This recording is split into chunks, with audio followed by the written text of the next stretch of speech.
Now that we've gotten a little ways into data structures, it may be worth asking, why do we have all these different things? Why not just pick the best data structure and call it a day? I like arrays, let's use arrays for everything. Computers are fast, so it really doesn't matter, right? Well, that's not quite true. There are a lot of different reasons you might want to choose one data structure over another. And to give you a sense of this time complexity idea, I'm actually going to start with sorting, and then we'll move on to the different kinds of data structures. We did a little bit of stuff with sorting in Java programming, where we did selection sort, we did a bubble sort as well, we did a counting sort, and we did a quick sort. And actually, you guys this year, by making the heap, you actually implemented something called heap sort, where you put everything into a heap and then pulled it all back out again, and it was in the correct order. So I'm going to start by looking at this idea of selection sort, heap sort, and then the counting or table sort. So when we look at selection sort, that was the one where you go through your list, find the next smallest number, put it in the first spot. Then you go through the remainder of the list, find the next smallest number, put it in the second slot, so on and so forth. So you're going through the entire set of data every time, or at least what's remaining, and putting it into the corresponding spot. And this takes a while. And in fact, if you think about how many items you have to sort, let's say we have 100 items, you're going to have 100 times that you go through it, then 99, then 98, and so on. And that number of items you put in is a big deal. That's the letter N that we're looking at in all of these different things. So I won't go into the difference between like the omega, the theta, and the big O. This is often called big O notation. But generally speaking, this is about how much time it would take, assuming you had that many items. So let's see, selection sort is about an n squared sorting algorithm, n to the second power. And that n means if I have 100 things, it's approximately 100 times 100 steps. If it's 1,000 things, it's approximately 1,000 times 1,000 steps. It's a little more complicated than that and a little bigger than that, but generally speaking, the thing that dominates how long it's going to take to do this particular command is this number of things I put into it. Selection sort at n squared is pretty slow. And in comparison, heap sort is an n log n function.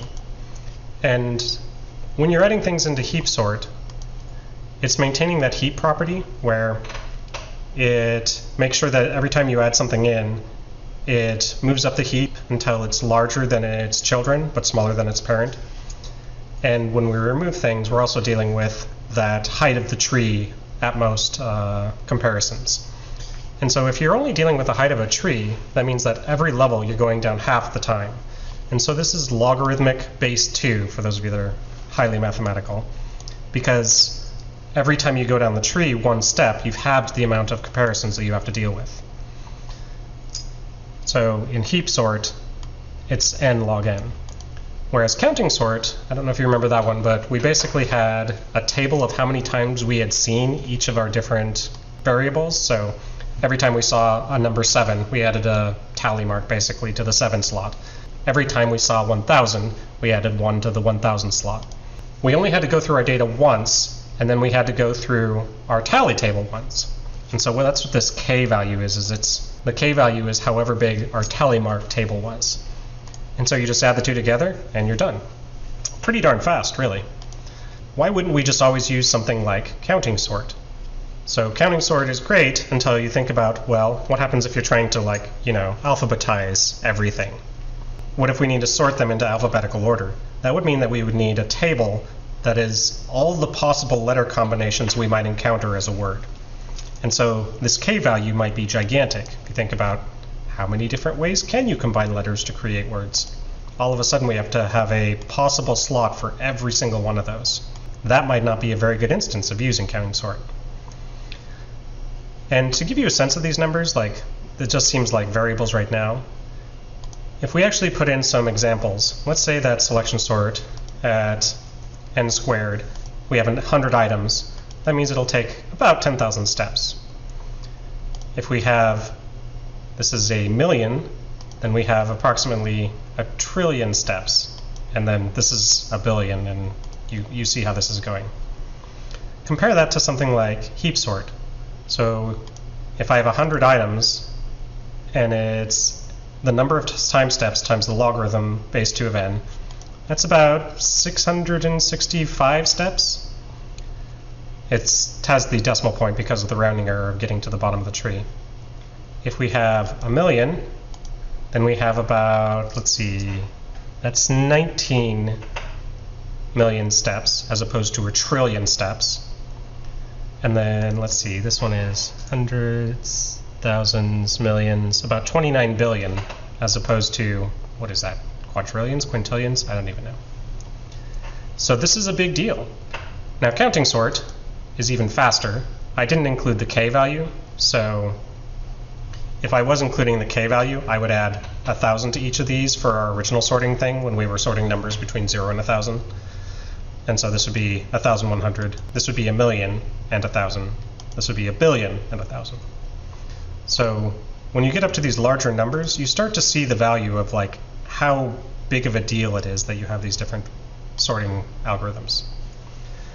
And so that leads us over to the different types of data structures we were just looking at throughout this term.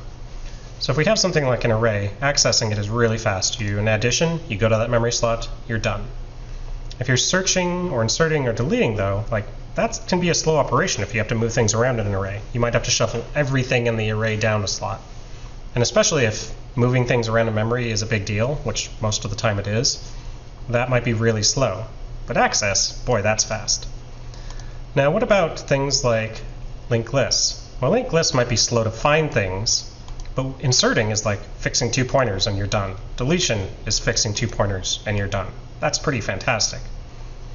You have this kind of the slow accessing and searching, but inserting and deleting is quick. We looked at hash tables, and those are blazingly fast as far as adding, deleting, and searching, and so that seems like a great way to go. But what if you're trying to grab like a set of data? Let's say you want everything greater than a certain price. A hash table doesn't have any knowledge of the things around it. Each unique entry is all by itself. So it wouldn't be fast to grab everything greater than a certain amount. Whereas if you had everything organized in a linked list, you would go till you found the price you needed, and then keep going until you were past that point, and you have all of the things you need. So hash table is very good at quick accessing of single element things. When we move on to the trees, binary search tree seems fantastic until you think about, well, what happens if all the data comes in and it's sorted already? All of a sudden what you've got is you've got a linked list with an extra piece of data for a left node that you're never going to use. The trick to deal with that, of course, is to use one of the sorted trees, the B trees, the red-black trees, AVL trees, something like that. And then you can get back down to this logarithmic sort of scale where the height of the tree gets reduced so that you don't have to do nearly as many comparisons. As you've seen, these are very complex data structures, and it takes a while to actually implement them. So all of these different things are something to think about when you are considering what should you do for a data structure for your particular problem. Does access matter? Does it matter you're able to add and delete things very quickly? Does it matter that you have pretty equal running time for everything? Does it matter how complex it is? So red-black trees and AVL trees are both sorted tree structures where they rebalance themselves. But AVL is a little bit faster at accessing things. It's a more balanced tree, but because of that, in adding and deleting things takes a little longer to get it to be more balanced. So if you're adding and deleting a lot of things constantly, the red-black tree might be a faster data structure for you. The whole idea of this is that think about what your problems are that you're likely to use with your data structure.